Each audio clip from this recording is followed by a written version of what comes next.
Hello, contains duplicates എന്ന് പറഞ്ഞാൽ ഗീറ്റ് code question number 217 ആണ് നമ്മൾ ഇന്ന് സോൾവ് ചെയ്യുന്നത്. ഇതൊരു easy level beginner friendly question ആണ്. ഇതിൽ കവർ ചെയ്യുന്ന ടോപ്പിക്സ് എന്ന് പറയുന്നത് array, hash table, sorting. Question എന്ന് പറയുന്നത് given an integer array nums return true if any value appears at least twice in the array and return false if every element is distinct. അതായത് തന്നിരിക്കുന്ന input അറേയിൽ duplicate ആയിട്ടുള്ള elements ഉണ്ടെങ്കിൽ return true.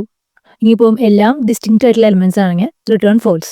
അപ്പോൾ ഈ example 1 തന്നേക്കണം input array 1 2 3 1. ഇതിൽ നമ്മൾ നോക്കുമ്പോൾ 1 2 വട്ടം ഉണ്ട്. അപ്പോൾ ഏതെങ്കിലും ഒരു എലിമെന്റ് 2 വട്ടോ അല്ലെങ്കിൽ അതിൽ കൂടുതലോ ഉണ്ടെങ്കിൽ നമുക്ക് റിട്ടേൺ ട്രൂ ആണ് വേണ്ടത്. അപ്പോൾ ഈ കേസിലെ ഔട്ട്പുട്ട് നമുക്ക് റിട്ടേൺ ട്രൂ ആണ് വേണ്ടത്. ഇനി അടുത്ത എക്സാമ്പിൾ എടുത്ത് നോക്കുമ്പോൾ ഇൻപുട്ട് അറിയിട്ടുള്ളത് 1 2 3 4. ഇതിൽ എല്ലാം ഡിസ്റ്റിങ്ക്റ്റ് ആയിട്ടുള്ള എലിമെന്റ് ആണ്. ഒരെണ്ണം പോലും റിപ്പീറ്റ് ആയിട്ട് വരുന്നില്ല. അതുകൊണ്ട് നമുക്ക് ഔട്ട്പുട്ട് ഫോൾസ് ആണ് വേണ്ടത്.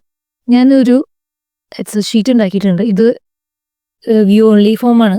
അപ്പം ഇതിൽ നമ്മൾ ഓരോ ക്വസ്റ്റ്യൻ സോൾവ് ചെയ്യുമ്പോൾ നമ്മളിത് ഫില്ല് ചെയ്ത് പോകും. ഡിസ്ക്രിപ്ഷൻ ബോക്സിൽ ഇത് ആഡ് ചെയ്തേക്കാം.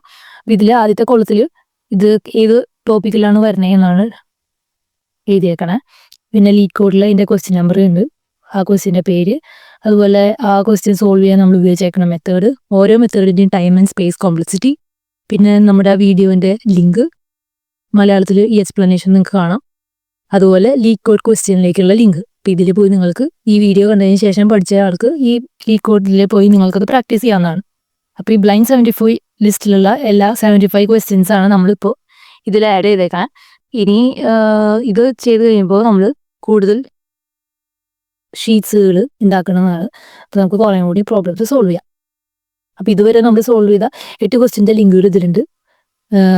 അതിൻ്റെ ഡിസ്ക്രിപ്ഷനായിട്ട് ഞാൻ അതിന് ഉപയോഗിച്ചേക്കുന്ന മെത്തേഡ്, അതിൻ്റെ ടൈം ആൻഡ് സ്പേസ് കോംപ്ലക്സിറ്റി ഇതിൽ എക്സ്പ്ലെയിൻ ചെയ്തിട്ടുണ്ട്. അപ്പോൾ ഇന്നത്തെ ക്വസ്റ്റ്യൻ കണ്ടെയ്ൻസ് ഡ്യൂപ്ലിക്കേറ്റ് നമുക്ക് എങ്ങനെ സോൾവ് ചെയ്യാമെന്ന് നോക്കാം. അപ്പോൾ ഇതിൽ 3 മെത്തേഡിലാണ് നമുക്ക് സോൾവ് ചെയ്യാൻ പറ്റും. Brute force method, sorting method, hash set method.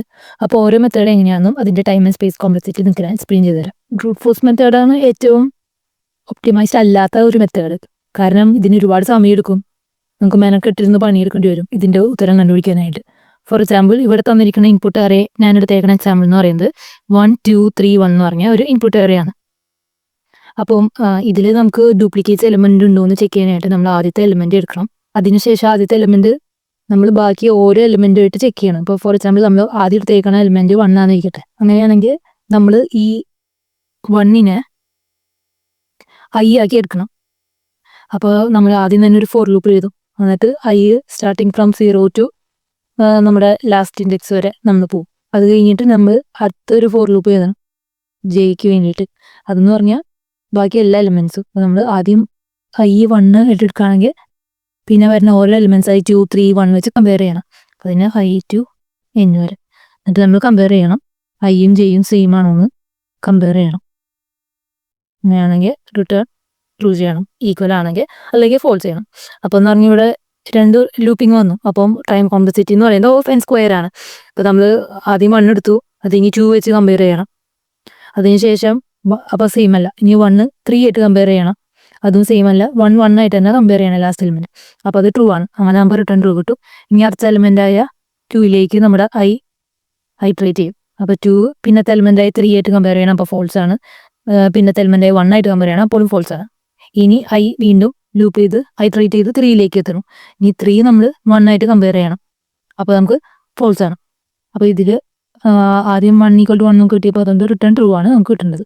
ഇപ്പോൾ 2 ലൂപ്പിംഗ് ഉള്ളതുകൊണ്ട് നമ്മൾ പറയുമ്പോൾ time complexity of N square ആണ്. അപ്പോൾ ഇത് ഒട്ടും ഒപ്റ്റിമൈസ്ഡ് ആയിട്ടുള്ള മെത്തേഡല്ല, ഞാനത് സജസ്റ്റ് ചെയ്യില്ല. പിന്നെ എക്സ്ട്രാ സ്പേസ് ഒന്നും ഉപയോഗിക്കാത്തതുകൊണ്ട് സ്പേസ് കോംപ്ലക്സിറ്റി ഓഫ് 1 ആണ്. അപ്പം ഇൻ്റർവ്യൂവിലാണെങ്കിൽ ഇതിപ്പോൾ നിങ്ങൾ എക്സ്പ്ലെയിൻ ചെയ്ത് നോക്കി. നമുക്ക് ബേസിക്കലി ഒരാൾക്ക് സാമാന്യ ബുദ്ധിയിൽ ആലോചിച്ച് കഴിഞ്ഞാൽ ഇങ്ങനെ കമ്പയർ ചെയ്താൽ പോരെ. പിന്നെ ഇതിൻ്റെ time complexity of N square ആണ്, സ്പേസ് കോംപ്ലക്സിറ്റി ഓഫ് 1 ആണെന്ന് പറഞ്ഞാൽ ഇൻ്റർവ്യൂവർ ഡെഫിനറ്റ്ലി ചോദിക്കും നിങ്ങൾക്ക് ഈ ടൈം കോംപ്ലക്സിറ്റി ഇതിനും കൂടി ഒന്ന് ഒപ്റ്റിമൈസ് ചെയ്യാൻ പറ്റുമോ എന്ന് ചോദിക്കും. അപ്പോൾ നമ്മൾ അടുത്ത മെത്തേഡ് ആലോചിക്കാം. അപ്പോൾ സോർട്ടിംഗ് മെത്തേഡിൽ നമ്മൾ നേരത്തെ അതേ എക്സാമ്പിൾ ഇൻപുട്ട് കഴിഞ്ഞിട്ട് നമ്മൾ നംസ് 1 2 3 1 എന്ന് പറഞ്ഞാൽ സെയിം അറേനെ എടുക്കണം. ഇനി നമ്മൾ എന്താ ചെയ്യണമെന്ന് വെച്ചാൽ ഈ അറേനെ ഒന്ന് സോർട്ട് ചെയ്യും. ഇപ്പോൾ നമുക്ക് സോർട്ടഡ് അറേ ആയിട്ട് കിട്ടുന്നത് 1 1 2 3 അസെൻഡിങ് ഓർഡറിൽ ഇത് സോർട്ടായിട്ട് കിട്ടും. ഇനി നമ്മൾ ഐ ഒരു വട്ടം ഐ ട്രേറ്റ് ചെയ്യും നമ്മുടെ അറേ കൂടെ. നേരത്തെ പോലെ നമുക്ക് ഐയും ചെയ്യും. അങ്ങനെ 2 ലൂപ്പ് വേണ്ട, ഒരു ഐ ലൂപ്പ് മാത്രം മതി. തുടങ്ങി i<n വരെ i നമ്മൾ i ട്രീറ്റ് ചെയ്യും. അത് കഴിഞ്ഞിട്ട് നമ്മൾ ചെക്ക് ചെയ്യും. സോർട്ട് ചെയ്ത് കിട്ടിയേക്കണ അറയിൽ നമ്മൾ i ആദ്യത്തെ എലിമെന്റ് 1 എടുക്കും, എന്നിട്ട് തൊട്ടടുത്തിരിക്കുന്ന എലിമെന്റ് കമ്പയർ ചെയ്യും, ഇത് രണ്ട് ഈക്വൽ ആണോ എന്ന്. അപ്പോൾ ഈ എക്സാമ്പിളിൽ ആദ്യത്തെ രണ്ട് എലിമെന്റ് എന്ന് പറയുന്നത് 1 1 ആണ്. നമ്മൾ ഇത് രണ്ടും കമ്പയർ ചെയ്യും. അപ്പം നോക്കിയപ്പോൾ 2 ആണ് നമുക്ക് കിട്ടി. ഇനി അടുത്ത രണ്ട് എലിമെന്റ് എടുക്കും, 1ഉം 2ഉം, ഇത് രണ്ടും കമ്പയർ ചെയ്യും. അപ്പോൾ നമുക്ക് ഫോൾസ് ആണ്, കാരണം ഇത് രണ്ട് സെയിം അല്ല. ഇനി അടുത്ത രണ്ട് എലിമെന്റ് എടുക്കും, 2ഉം 3ഉം, ഇത് കമ്പയർ ചെയ്യും. അപ്പോൾ നമുക്ക് ഫോൾസ് ആണ് കിട്ടുക. അപ്പോൾ ആദ്യത്തെ ഇതിൽ ട്രൂ കിട്ടിക്കൊണ്ട് ഔട്ട്പുട്ട് നമുക്ക് ട്രൂ ആയിട്ടാണ് കിട്ടണത്. ടൈം കോംപ്ലക്സിറ്റി എന്ന് പറയുന്നത് ഒരു പ്രാവശ്യം ഹൈട്രേറ്റ് ചെയ്യാൻ, അതായത് ഐ ലൂപ്പിംഗ് ചെയ്യാൻ നമുക്ക് വേണ്ടത് O(n) ആണ്. പക്ഷേ നമ്മളൊരു സോർട്ടിങ് കൂടിയും ചെയ്യേണ്ടത്. അപ്പോൾ സോർട്ടിങ്ങിന് ടൈം കോംപ്ലക്സിറ്റി എന്ന് പറയുന്നത് O(n log n) ആണ്. അപ്പോൾ ടോട്ടൽ ടൈം കോംപ്ലക്സിറ്റി എന്ന് പറയുന്നത് O(n + O(n log n) ആണ്. അതെന്ന് പറയുന്നത് O(n log n) തന്നെയാണ്. അപ്പോൾ time complexity of n log n ആണ്. എക്സ്ട്രാ സ്പേസ് ഒന്നും എടുക്കാത്തതുകൊണ്ട് നേരത്തെ പോലെ തന്നെയാണ് സ്പേസ് കോംപ്ലക്സിറ്റി O(1) തന്നെയാണ്. പക്ഷേ ഇന്റർവ്യൂവർ എപ്പോഴും ചോദിക്കും, ഇപ്പോഴും ടൈം കോംപ്ലക്സിറ്റി നേരത്തേക്കാൾ ഒപ്റ്റിമൈസ്ഡ് ആയിരുന്നു, എന്നാൽ ഇത് അത്ര അങ്ങോട്ട് വലിയ ഒപ്റ്റിമൈസ്ഡ് സൊല്യൂഷൻ അല്ല, നമുക്ക് ഇനിയൊന്ന് ഒപ്റ്റിമൈസ് ചെയ്യാൻ ശരിക്കും ആലോചിച്ച് നോക്കാൻ മതി. അപ്പോഴാണ് നമ്മൾ അടുത്ത മെത്തേഡ് വരും. അപ്പോൾ നമുക്ക് അടുത്ത ഒരു മെത്തേഡ് കിട്ടി, ഹാഷ് സെറ്റ് വെച്ചിട്ട്. അപ്പം ഹാഷ് സെറ്റിൽ ഒരിക്കലും ഡ്യൂപ്ലിക്കേറ്റ്സ് വരില്ല, യൂണീക്ക് ആയിട്ടുള്ള എലിമെന്റ്സ് മാത്രമാണ് നമ്മുടെ സെറ്റിൽ ഉണ്ടാവുള്ളൂ.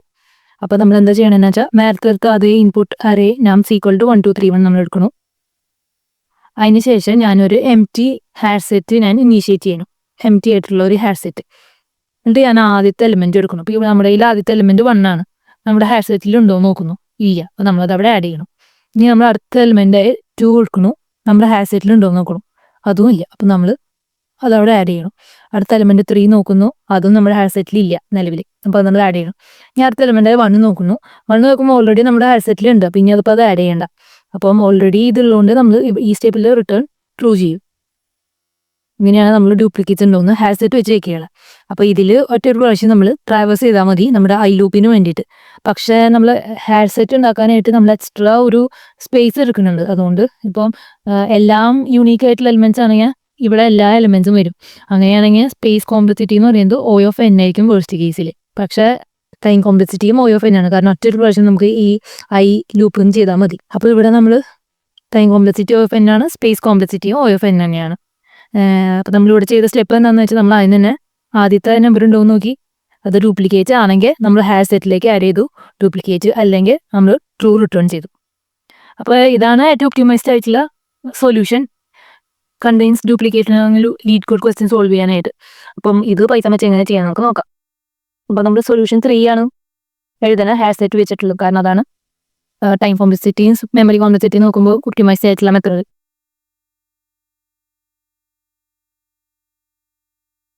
അപ്പോൾ അതിനുവേണ്ടി തന്നെ ഞാനൊരു ഹാഷ് സെറ്റ് ഇനീഷ്യേറ്റ് ചെയ്യും. അപ്പോൾ നമ്മളോട് പറഞ്ഞു നമുക്കൊരു ഹാഷ് സെറ്റ് ഇനീഷ്യേറ്റ് ചെയ്യണം അതിന്.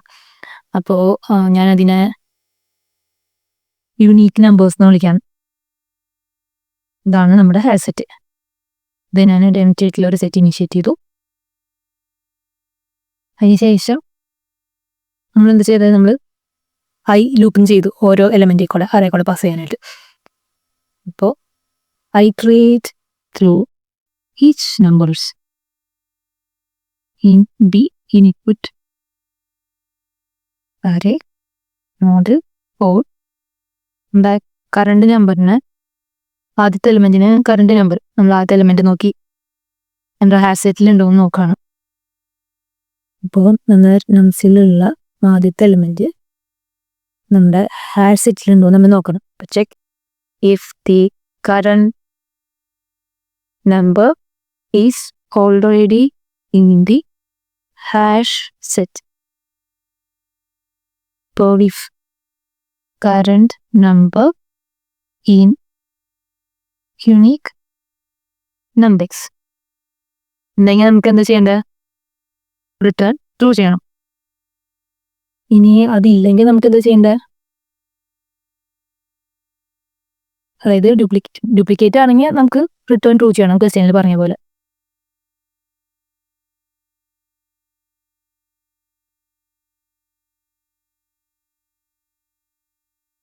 ഇപ്പോൾ ഡ്യൂപ്ലിക്കേറ്റ് അല്ല യൂണീക്ക് ആയിട്ടുള്ളതാണെങ്കിൽ നമ്മൾ നമ്മുടെ ഹാഷ് സെറ്റിലേക്ക് ആഡ് ചെയ്യാം. അപ്പോൾ if not found in hash set, add the number to the set. അപ്പോൾ ഇത് യുണീക്ക് എലിമെൻസിൻ്റെ കേസാണ് പറയണം. അപ്പം ഇങ്ങനെ നമുക്ക് unique numbers dot add function വയ്ക്കാം. നമ്മൾ കറന്റ് നമ്പർ ഇതിലേക്ക് ആഡ് ചെയ്ത് കൊടുക്കാം. ഇനിയിപ്പോൾ എല്ലാം യുണീക്ക് ആണെങ്കിൽ നമുക്ക് ഔട്ട്പുട്ട് ഫോൾസ് ആയിരിക്കും, കാരണം ഡ്യൂപ്ലിക്കേറ്റ്സ് ആയിട്ട് ഒന്നും ഉണ്ടാവില്ല. അപ്പോൾ അത് ഇട്ട് ഫോൾസ് എടുക്കും. ഇനി ഇതൊന്ന് റൺ ചെയ്ത് നോക്കാം.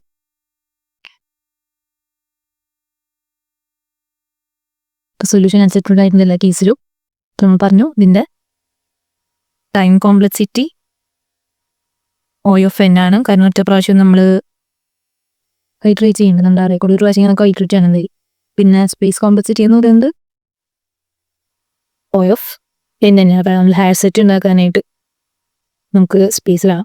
അപ്പോൾ ഒരു സ്പേസിലത് O(n) ആയിട്ട് മാറും. ഇതാണ് നമ്മുടെ സൊല്യൂഷൻ. ഈ പ്രോബ്ലം ഒരു ഈസി ലെവൽ ക്വസ്റ്റൻ ആണ്, ഇത് മനസ്സിലാണെന്ന് വിശ്വസിക്കുന്നു. ഇനിയും ഇതുപോലത്തെ ഒരുപാട് ഡീകോഡ് ക്വസ്റ്റ്യൻസ് അപ്ലോഡ് ചെയ്യുന്നതായിരിക്കും. Stay tuned. Thank you for watching.